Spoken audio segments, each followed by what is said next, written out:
So here's the thing, fam. Donald Trump made this announcement that he wants to purchase Greenland and part of the Panama Canal. And I'm noticing people are talking about this story, but I'm going to tell you tonight why he wants Greenland. There's something special about it. There's something special about Greenland. It's not because he loves the Greenland people. It's not because of that. It has to do with something else. Let's go into this video here first, where Donald Trump says he wants Greenland and the Panama Canal.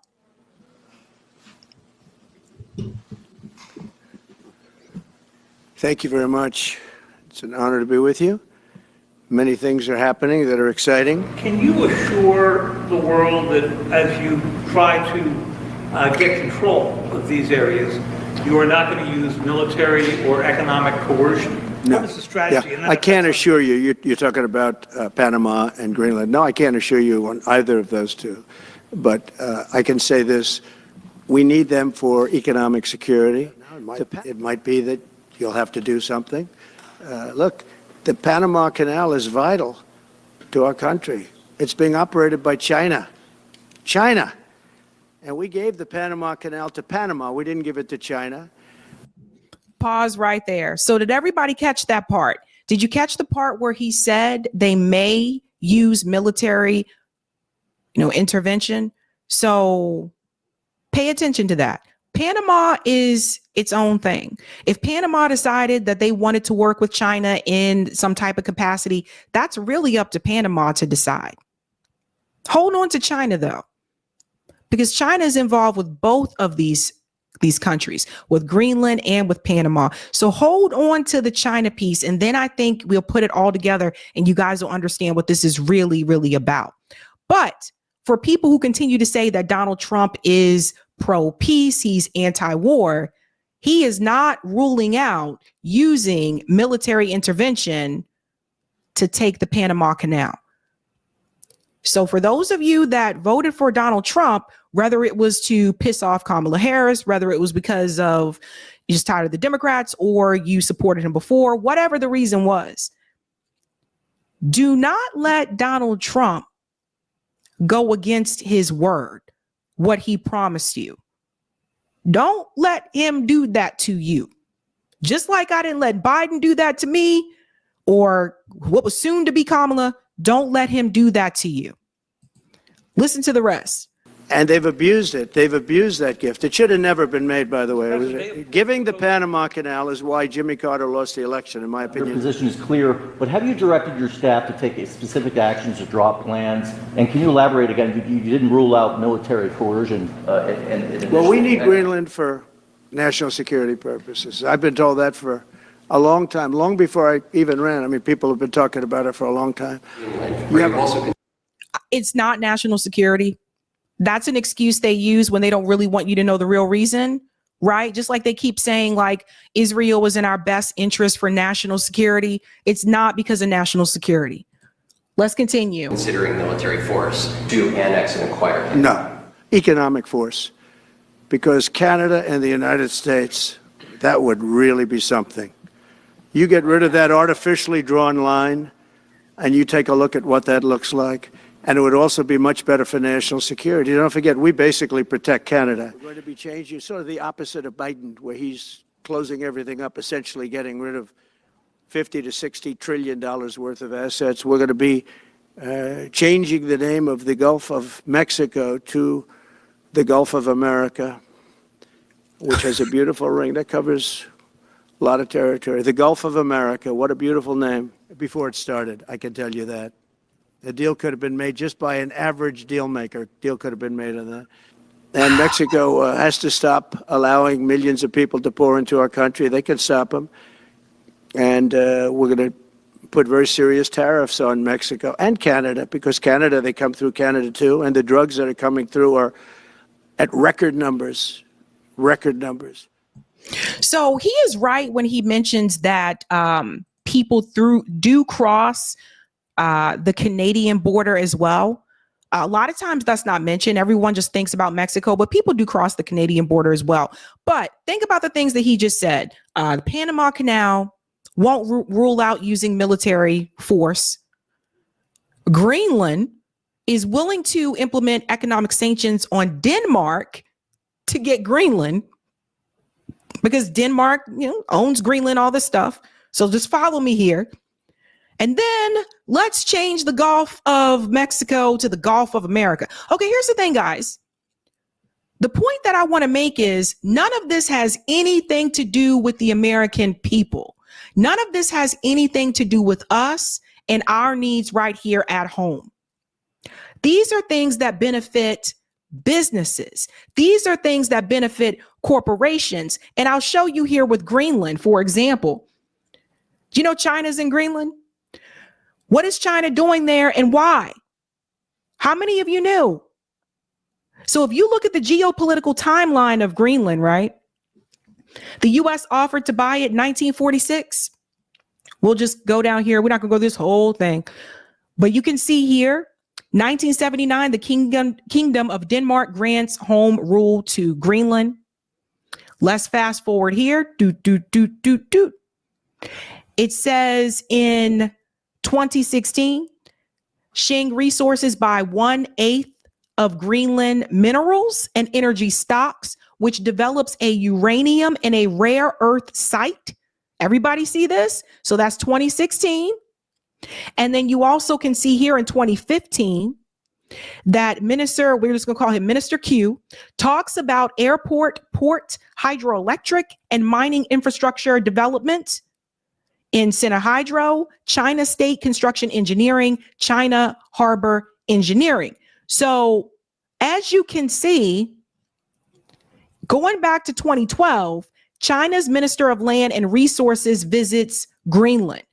So there are resources in Greenland, guys. And it just so happens that China decided to take the jump. They took the leap and said, let's go to Greenland and see what this is all about. And they've been doing that ever since. So if we fast forward, let's jump down here. We got a little cute chart that they made for you. And you'll see Chinese investment in Arctic littoral nations from 2012 to 2017. Canada is first. You see Canada, Greenland, Iceland, Norway, Russia, and then of course the US, we're all the way down here. But as you can see that Canada has invested in Greenland.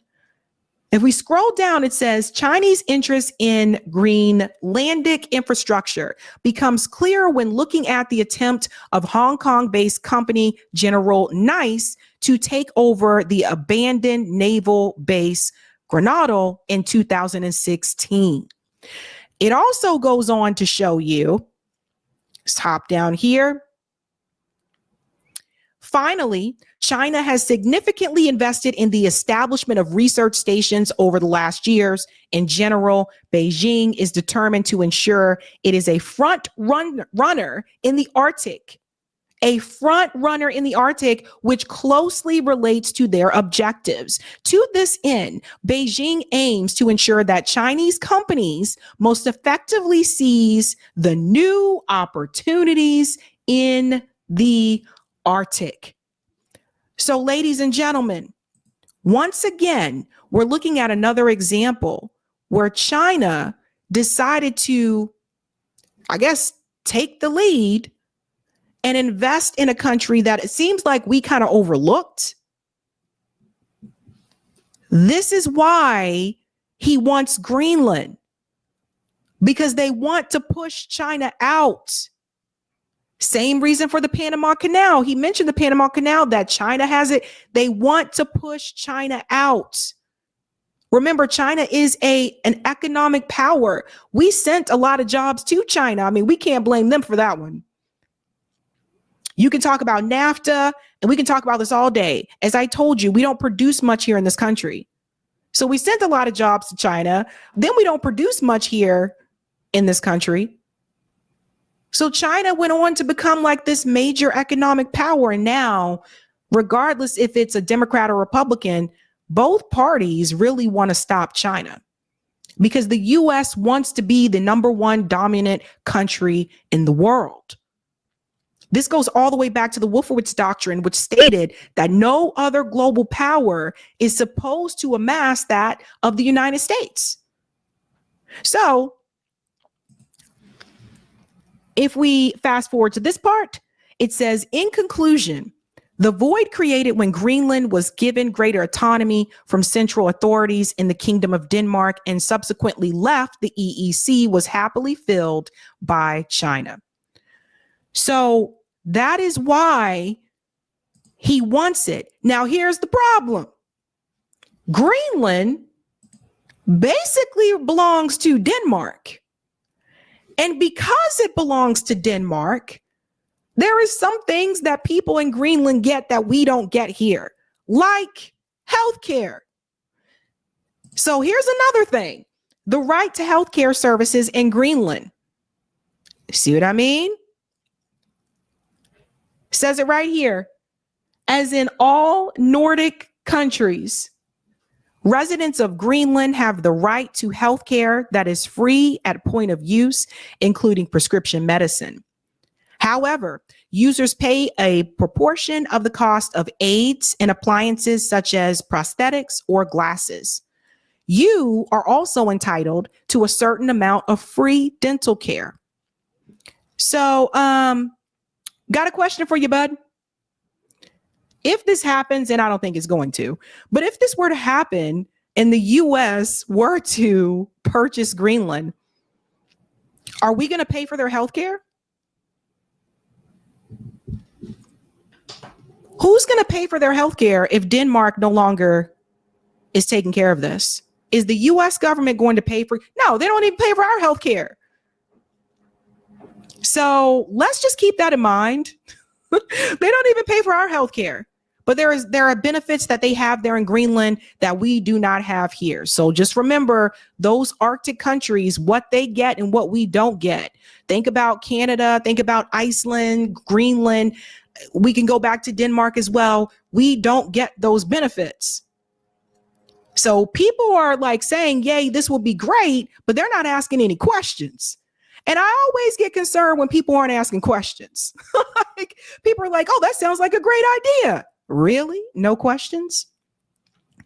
And by the way, if anyone is ever presenting something to you and they ask you, are there any questions? You should always have a question. Never just be like, whatever it is, what it is. But Greenland is not buying this. In fact, Greenland is saying that we are not for sale. Listen to, this is a member of the Danish parliament here who is a Greenland resident. I want you to hear what she had to say about this. Contact with all kinds of media from all over the world. So, of course, everybody is interested in hearing what is Greenland's position. And Greenland is not for sale. Greenland will never be for sale. And therefore, I think it's important to be more respectful when it comes to a collaboration with a near ally. There's video today of President-elect Trump's son, Don Jr., arriving in Greenland today. And they've got a crowd of people waiting for him to arrive or cheering him on. Some of them are wearing MAGA hats. Don Jr. then posted a photo from Greenland of even more people wearing MAGA hats behind the American flag. And he posted, along with that, Ms. Chemnitz, quote, Greenland loves America and Trump. And last night, as Don Jr. was on his way to Greenland, President-elect Trump posted saying, I am hearing that the people of Greenland are MAGA. Now, obviously, they're going to post pictures of people who support them. But when you look at those images, when you think about what you know, is it possible that there are people in Greenland who truly do support Trump and support what he wants? Of course, and I think you can find that in all countries, but I don't think it's part of the majority. I think it's a very small minority. And most of the people on the picture are people that I know. But I also know that with the free lunch that was given to people standing outside, just dragging people in from the street, more or less, giving them a MAGA hat and then just taking pictures. Of course, it's the talk of the town. Of course, it's nice that there's an interest in Greenland, but that's not the same that Greenland wants to be American and we want to be American citizens. Greenland is not mega. Greenland is not going to be mega. And I think in many ways it's a Trump stunt. It's what he's done many times before. But I think the majority in Greenland, they find it quite scary, actually, and quite uncomfortable. that there's so much focus on Greenland and that US is actually in a disrespectful way showing that they would like to be buying Greenland or controlling Greenland. That is not what the population in Greenland wants. And I don't think that's what most Americans want either. Like I said, again, like, who is going to pay for, when people ask, like, who's going to pay for this? How are you going to pay for universal health care? How are you going to pay for all these things? Who's going to pay for these things for people in Greenland? Start asking these questions, guys. Like when they ask us, oh, you want health care for everybody? How are you going to pay for it? Start asking them, oh, you want more wars? How are you going to pay for that? Oh, you want to give Israel $3.8 billion a year? How are you going to pay for that? Oh, you guys want to acquire Greenland? How are you going to pay for them? How are you going to give them what they're supposed to have? Start asking them those same questions. So it doesn't sound like, again, a lot of people saw that picture and they were like, look, all these people are happy to see Donald Trump Jr. there in Greenland. All what people? It wasn't a lot of people. So let's not get carried away. And obviously, it doesn't sound like that's what the majority wants there, that they want to be, captured by him. And then there's the thing about changing the name of the Gulf of Mexico. So the president of Mexico, she did respond to that. I think she has a sense of humor here. Mexican President Claudia Sheinbaum responds to Trump on his proposal to change the name of the Gulf of Mexico and points to a 17th century map of Greater Mexico. You guys have got to see this. This is funny. Digo, obviamente, el Golfo de México es reconocido el nombre por Naciones Unidas, un organismo de Naciones Unidas, pero el siguiente, ¿por qué no le llamamos América Mexicana? Se oye bonito, ¿no? ¿Verdad que sí? Desde 1607, la Constitución de Apatzingán era de América Mexicana. Entonces, so what she's saying is, okay, well, since you want to change the name of the Gulf of Mexico to the Gulf of America, while we're at it, can we change the United States back to Mexico? Like remember when that part of the majority part was Mexico, how it used to be? She's like, why don't we just change it back to that? I'll give her that. She has a sense of humor. Leroy said, it's beautiful, no? Oh my gosh. Come on, guys. You got to laugh at that one. That one was a good one. Okay. So honestly, do I think this is going to happen? No, I don't think we're going to buy Greenland. If that does happen, I will come on here and I don't know, I'll do something silly for you, but I don't think that's going to happen. I think it's Trump, like, just talking about things. But the question that you should be asking is, again, what matters the most? What matters the most right now is the American people, right? We're talking about wages. We're talking about healthcare. We're talking about people being able to put decent food on the table, like for their families. We're talking about those types of things. So what the focus should not be on Greenland. I don't want to hear nothing about no Panama, none of those types of things. The focus should be on what are you going to do to help the American people? That's where the priority should be. Hey guys, this was a Sabby clip. If you like what you saw, hit that like button and subscribe.